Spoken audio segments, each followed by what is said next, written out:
Paramahamsa Parivara Acharya Asto Satashi His Divine Grace, founder of Iskana Bhaicharanadavanda Bhaktivedanta Swami Srila Prabhupada Ki Jai, Grantaraj Shrimadbhagavatam Ki Jai, their most merciful Lordship Shri Shri Harkanja Bihari Ki Jai, Shri Jagannath Shri Baladev Mahi Subhadra Ki Jai, Shri Nataji Shri Balagopal Ki Jai, Shri Shri Gauritai Ki Jai, Nitai Go Prema. All glories to the Assembly. All glories to the Assembly. All glories to the Assembly. All glories to the Lord and Spirit of Shri Shri Guru and Shri Gauranga.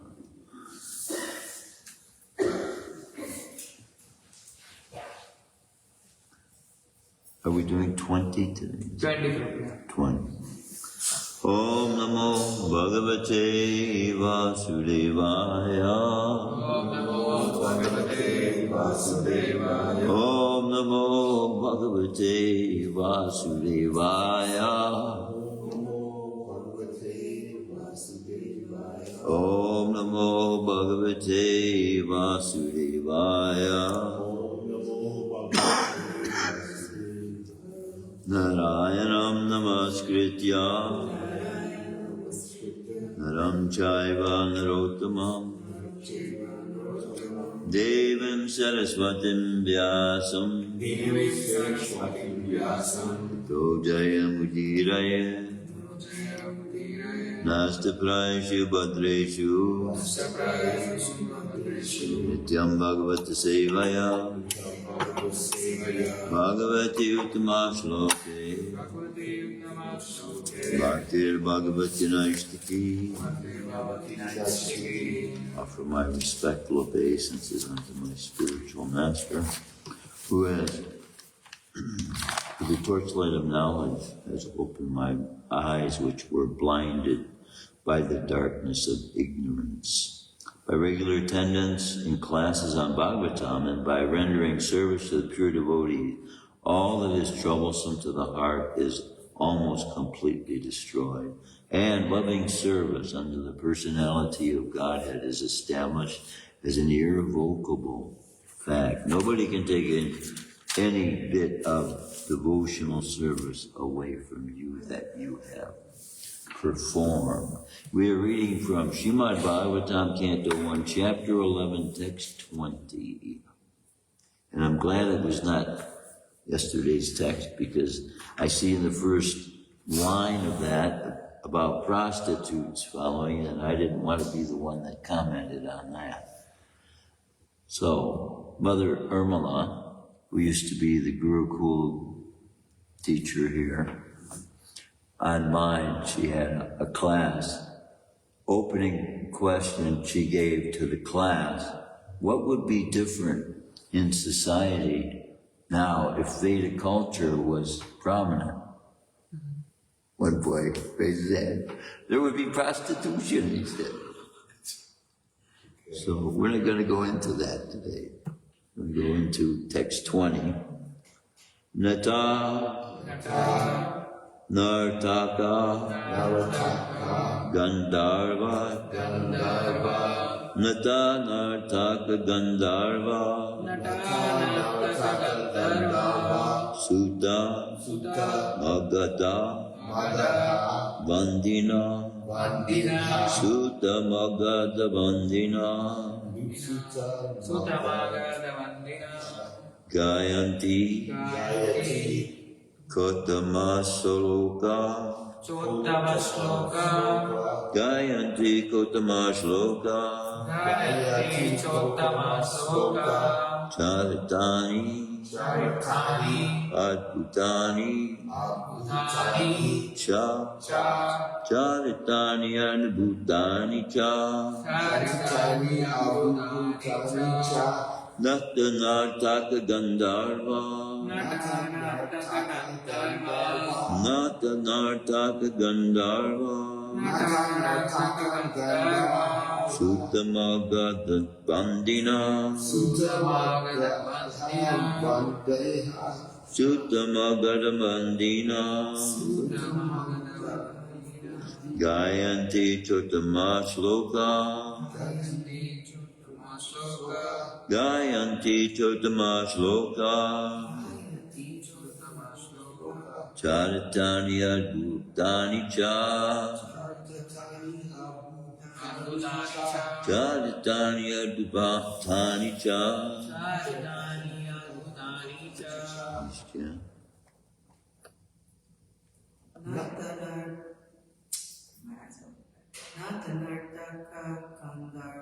Natanataka Gandharva Sutamagada Vandina Gayanti Chotama Shloka Charitani Adbhutani Cha Natanataka Gandharva Sutamagara Vandina Gayanti Chotama Shloka Gayanti Chotama Shloka Charitani Adbhutani Cha Charitani Adbhutani Cha Natanartaka Gandharva Natanartaka Gandharva Sutamagara Vandina Sutamagara Vandina Gayanti Chotama Shloka Gayanti Chotama Shloka Charitani Adbhutani Cha Charitani Adbhutani Cha Natanartaka Gandharva Sutamagara Vandina Gayanti Chotama Shloka Charitani Adbhutani Cha Nata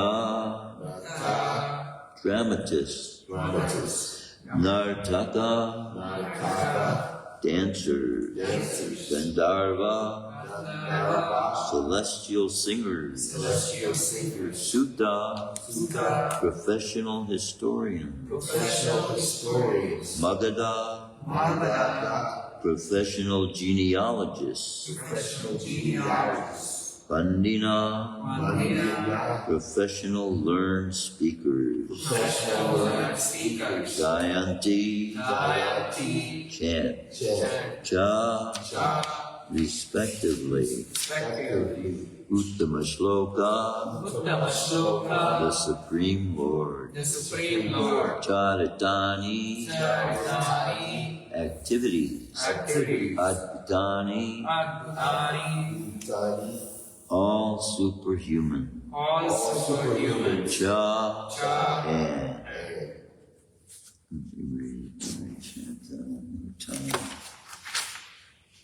Natanartaka Gandharva Sutamagara Vandina Gayanti Chotama Shloka Charitani Adbhutani Cha. Translation and purport by His Divine Grace of Bhakti Bhaktivedanta Swami Srila Prabhupada. Expert dramatists, artists, dancers, singers, historians, genealogists, and learned speakers all gave their respective contributions, being inspired by the superhuman pastimes of the Lord. Thus they proceeded on and on. Please repeat. Expert dramatists, artists, dancers, singers, historians, genealogists, and learned speakers, all gave their respective contributions, being inspired by the superhuman pastimes of the Lord. Thus they proceeded on and on. Expert dramatists, artists, dancers, singers, historians, genealogists, and learned speakers all gave their respective contributions, being inspired by the superhuman pastimes of the Lord. Thus they proceeded on and on. Purport by His Divine Grace of Acharnadavinda Bhaktivedanta Swami Srila Prabhupada.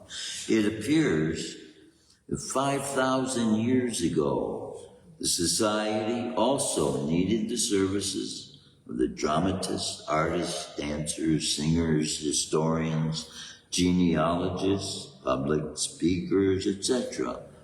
Dancers, singers, and dramatic artists mostly hailed from the Sudra community, whereas the learned historians, genealogists, and public speakers hailed from the Brahmin community.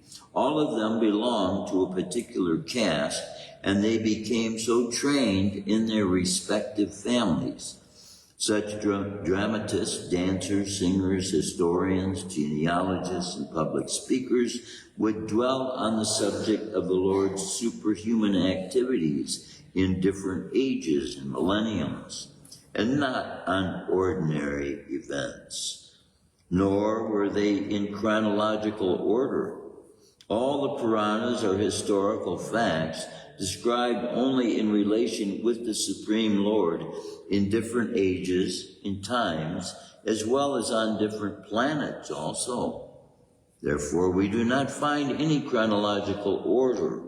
The modern historians, therefore, cannot catch up the link unless they unauthoritatively remark that the Puranas are all imaginary stories only. Even 100 years ago in India, all dramatic performances were centered around the superhuman activities of the Supreme Lord.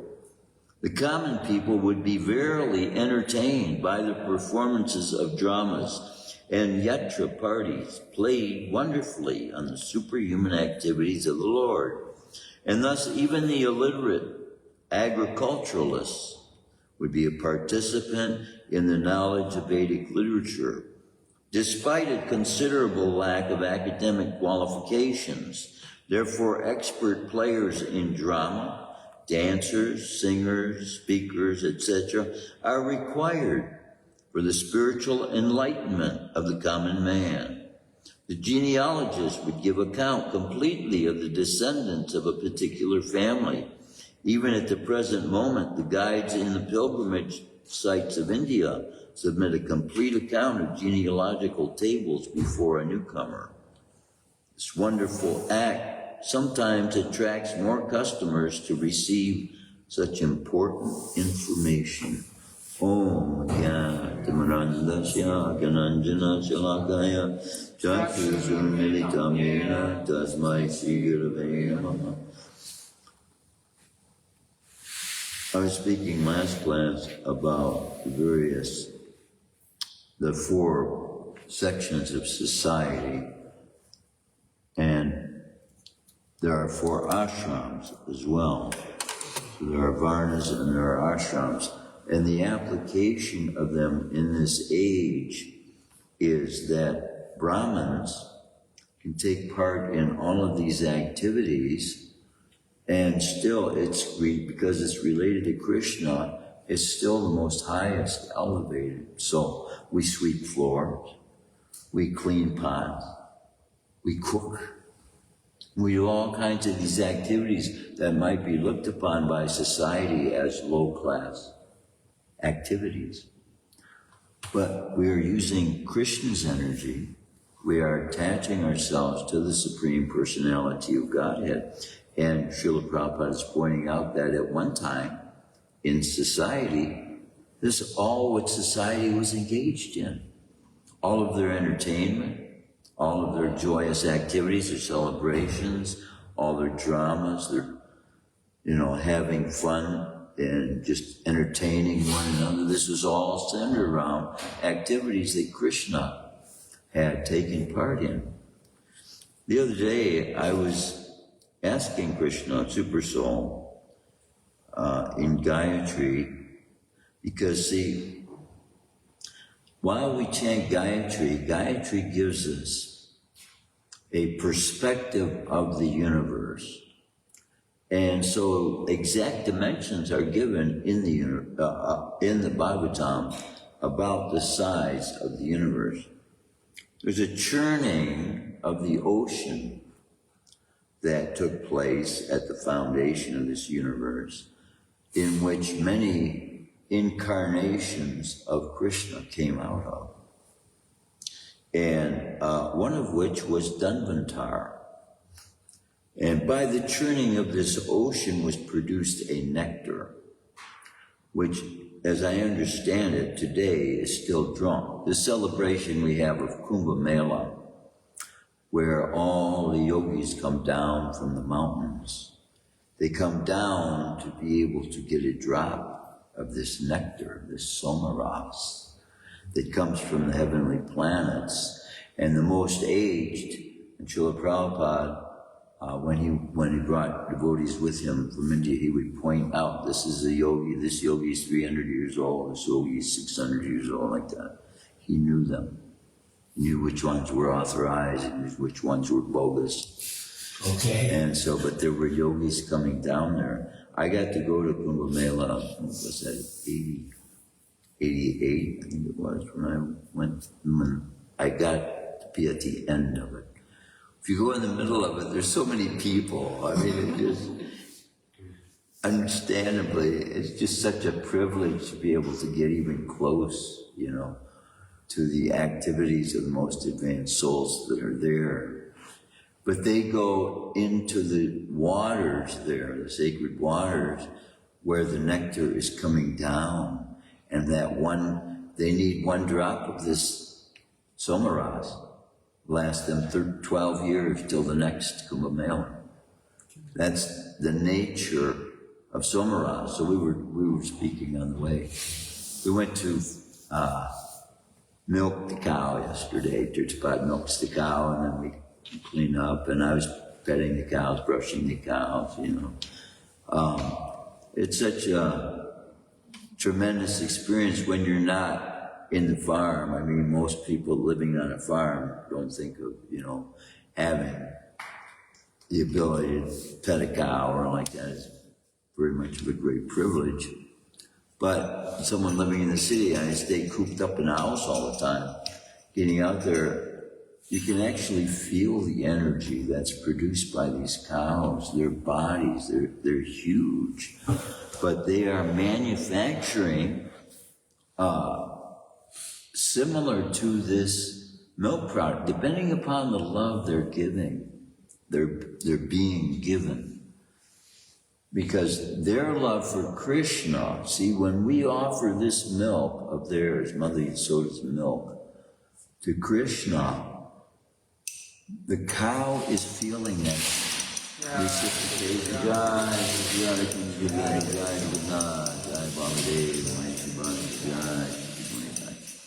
Those cows that are in the center of the universe with Krishna feeding into this causal ocean, just a huge ocean.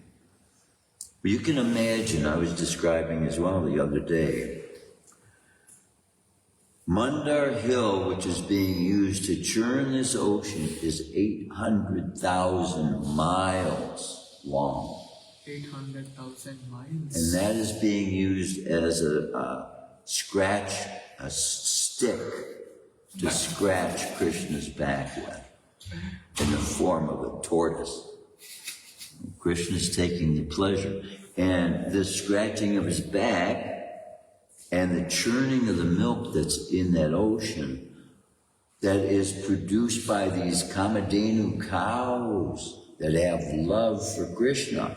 And we're seeing the inhabitants that come into the planet specific are at a specific level of advancement spiritually in their relationship to Krishna. These Kamadhenu cows are producing that milk that by the churning of it, incarnations of Krishna are coming out. Mother Mohini came out of that. Dhanvantar came out of those. Now I'm wondering, who had the demons stole that jug of nectar from Dhanvantar, and Mother Mohini stole it from the demons. So who has the nectar now? And we know these yogis are going in Kumbh Mela to get the drops. They're still coming. The drops are coming. So can you see these cows? They don't stop. So my point about the cows was that these cows that are producing that kind of milk even more elevated than any souls that are taking individual, jiva souls. I'm not going to say Krishna's incarnation, but these atmas that are in that form of Kamadhenu cow, the milk of which is able to be churned and produce incarnations of Krishna. Think about that. It's a very mysterious thing. And see, this verse is pointing out also that in the description given by the Vedas for us to understand these things comes the transcendental experience that kind of consciousness created with our minds is enabling us to have about seeing this with our mind. And so I was asking Krishna about, the descriptions being given and the sizes of things as far as the specifics are concerned. But the realization I got was that in some regards, these are not meant to be exact, precise dimensions. They can vary. And similarly because there are so many billions and billions, just countless universes. So if you try to ask Krishna a question about a universe in particular, just think about what you're making him to go through in his mind, inhabiting every single universe there is. Every single one of them being a different size. So, see, we want to be able to know what kind of conversation we want to have with Krishna, what kind of questions we want to ask Krishna about. So, the understanding that came to my mind is that these understandings are being given to us for our consciousness to develop in such a way that we put all of these things that are being described in a perspective similar to that same perspective those most advanced souls have about the way the universe is situated. And so, see, by this then becoming a part of our consciousness, we're developing that same viewpoint that is held by those who are in the spiritual world. So this process just comes about automatically. And by engagement as well, that these actors that was being spoken about in this particular verse, all of these particular professions that Krishna is saying existed in Krishna's city of Dwarka. Historians, genealogists. The only genealogical library I am aware of that has been in existence for quite some time, more than 100 years, is that of the Mormon Church. Because in their practice, they have prayers for their descent, for their ancestors. And they participate in this. And so when you become a member of their church, then they want to know all of your ancestry. And they write it down. So you can go now, and they will, if you go to their library to try to find up your ancestors, you can trace your ancestry. And if they don't have your grandmother, your grandfather, they will request it of you, and you can fill in the blanks for them, helping them. But see, this is a science that Krishna is revealing here that was part of the society. And part of the activities then engaging in acts for the benefit of your ancestors. So see, when we make offerings to Krishna, Krishna reveals in these scriptures that whatever engagement you take part in his service, it's transferable. You ever seen this little statement? You get non-transferable. It means you sign the contract and you're the only one that can use it. Krishna's bhakti is not like that. And Krishna allows us to give benefit to those we love. We find aspects in them that are also characteristics of Krishna's personality. So these various aspects we see in one another are meant to remind us of Krishna, because he's the supreme of all. So while we keep in our minds all these various aspects of Krishna's life, because he is supreme, automatically manifesting within our relationships with one another and in our own personal life, are going to be characteristics that will be far superior to any that we would otherwise have been able to develop through our own conjuring up in our own minds what we would comparably think to be that which is worthwhile developing. Because who would our heroes be? Superman? Goldfinger? Goldfinger? They make their heroes to be people that are not morally principled. And so if we make them to be our heroes, we will get what those kinds of heroes deserve. And what are these people that are making their heroes out to be? They hang around in bars. They have 2 or 3 girlfriends. They don't have to work. They never have to work. And they just... What happens is these people in those places that would otherwise be used to glorify Krishna, now you see them at the end of their life. These actors, they don't know who they are. They don't know that they have played so many parts of people that when they actually perform their job properly, they become that person. For the amount of time they're portraying that in their entertainment profession. And so then after doing that year after year, after 30, 40 years of doing that, you might portray 2 different people in 1 year. And you get so involved in that character, it becomes a part of you.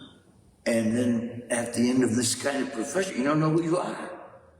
But see, when you're in acting roles with Krishna, realizing he's the supreme who has in him the perfection of all qualities, and you put your aim towards that person who is that. And amongst Krishna, there are those who would be having qualities that would be enabling us also to think about, but not to the supreme extreme that Krishna has them manifesting. So this is why we are being advised by the scripture to make Krishna in our mind the number 1 person to think about. Because as a hero, he has the fulfillment of morality, truth, absolute teachings that liberate the soul and give all those that come in contact with the teachings that is able to liberate other souls. And that's what our whole life now is. When you dedicate your life to Krishna, you're giving your life over to that liberating force that is actually love. Like the love of a father and a mother for their offspring, the supreme personality of Godhead above and beyond that. Having ability more than mother and father have, because their thoughts may be with us. With their person, the being of themselves, they don't have the ability to expand themselves and be with us in our life like Krishna does. And he wants us to open up to the fact that these ways of seeing everything is what he wants us to be able to see similarly, which is Krishna consciousness in us. As the Bible describes, God in us, the hope of glory, the hope of being able to see. I was meditating today on the fact that, see, if Karna was born with a shield on his body from the sun god, Vivishwan, I believe he was the son of Surya. Okay. Then what does that say of the types of bodies that are manifest as they are in their original position in the spiritual world, whose substance is made of an eternal substance? in its unclosed, it's fully clothed. It's fully clothed.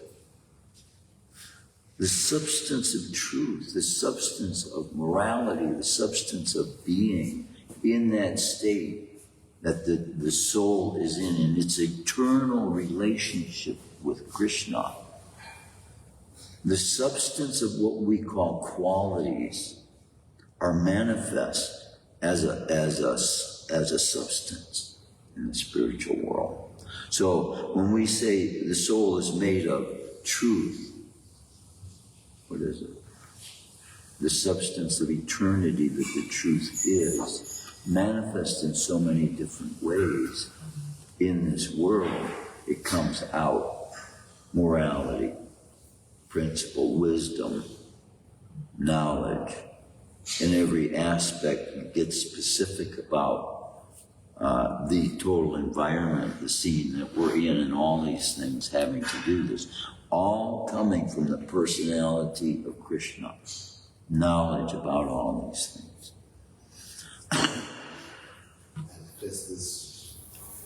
Better to ask about our specific individual,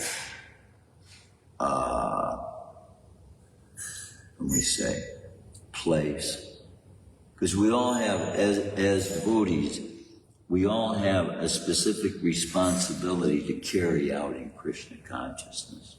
And better to be asking that of Krishna than anything else, especially in the beginning.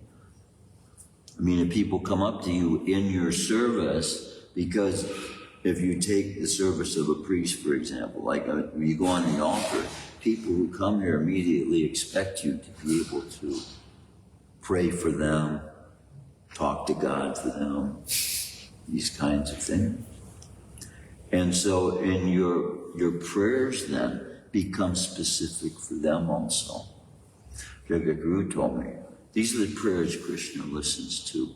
When you have love for others and concern that you express for others and not your own. This is a part of the process of breaking the false ego.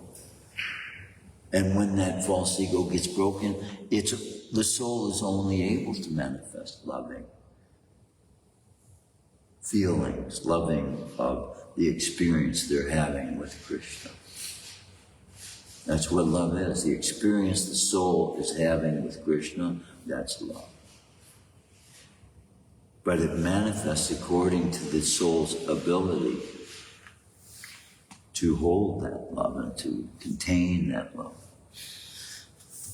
So the instructions are given that there are various levels we're going to be able to be reaching to.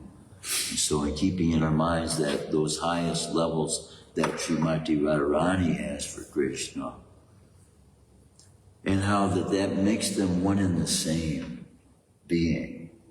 We become one and the same with purpose that Krishna has. But by keeping our individuality, our experience with Krishna becomes that unique experience that nobody else has. That experience you are having with Krishna is the one and only there is, even though there are billions and trillions and unlimited souls. That relationship you and you alone are having with Krishna is the only experience that Krishna is having with you, that nobody else is having. And when you come to know how close Krishna is with you, when the gopis being married to Krishna are having that relationship, that closeness with Krishna, he's supplying them so much a loving experience that they feel sorry that everyone else must be deprived of his presence because they're getting it all. They're getting it all.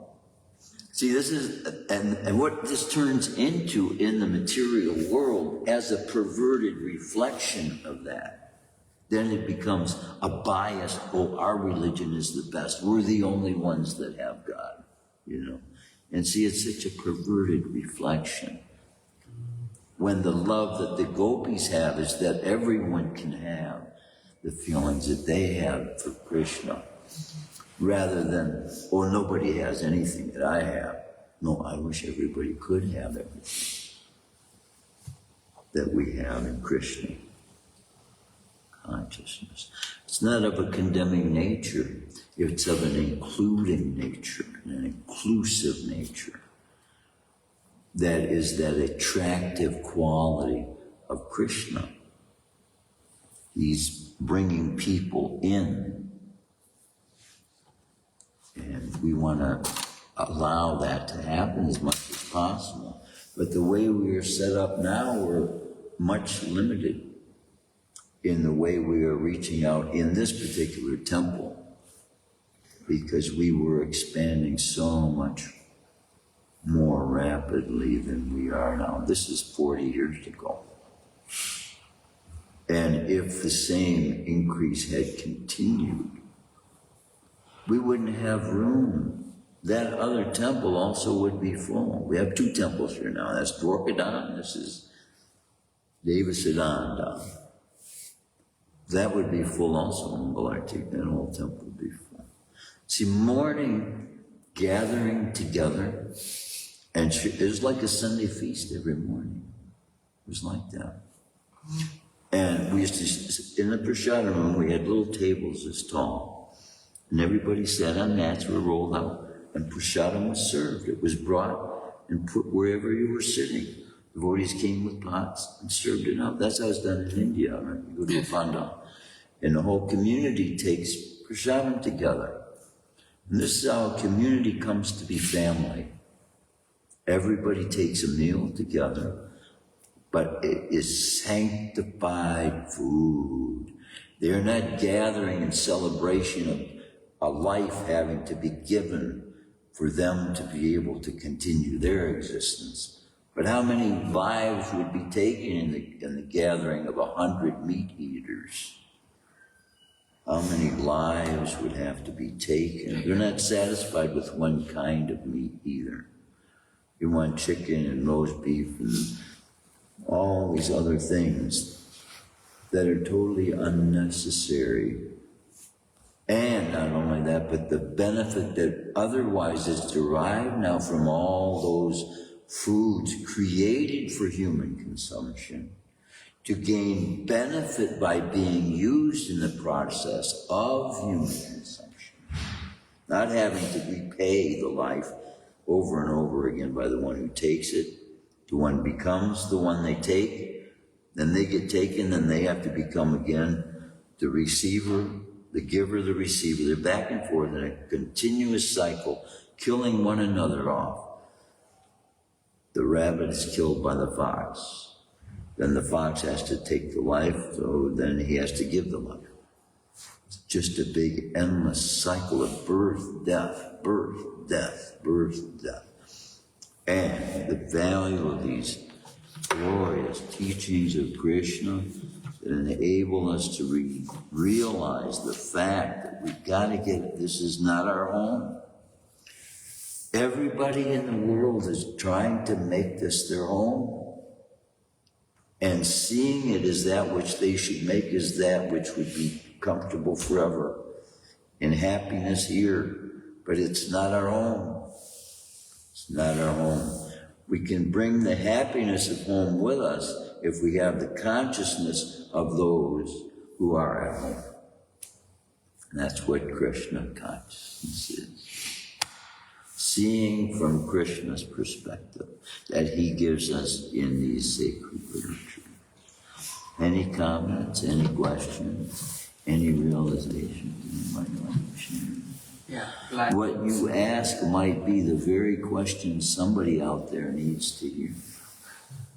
Glad to see all the different types of people attending the ceremony. When God enters Dwarka, like different types of people are very eager to see Lord. Yeah. Gandharvas, many people. They could hardly wait, so much so they got up and ran to see him. Yeah. Jewels playing. Krishna's in town. Krishna's back in town. The hero, our hero. Yeah. We should run here every day. Yeah, that's what it is. See, if we really believe Srila Prabhupada was sitting, when Srila Prabhupada came to town, you better believe there was a big crowd. Big crowd in the airport waiting for him, and singing and dancing and chanting. So if we really believe Srila Prabhupada sitting there with, and here we are, we do believe. But so many are not fully taking the consideration of what the value is of having class together and like this. A lot of devotees probably are doing this at home, and it is that much more difficult at home to do it on your own. The temples are supposed to make life easier for us, actually, and to engage in devotional activities much more easily. And when there's 100 devotees, it is a lot more easier to take part in the sadhana bhakti. When there's 50 devotees sitting here chanting, and the rafters are shaking, and the air is being filled with the sound vibrations of Krishna's name that you feel the potency of. Just magnify it 50 times when you got one of us in here, Magnify that 50 times. You start realizing, if we were out on the street, could you imagine what 500 of us would do? What is it? Sri Chaitanya Mahaprabhu, 5,000? 5,000. Imagine what that chanting was doing.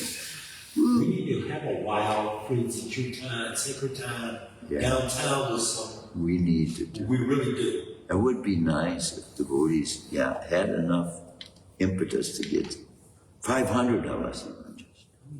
10 of us, 20 of us, 10 of us. We used to. That used to be what we had. Actually, it's held in Harinam.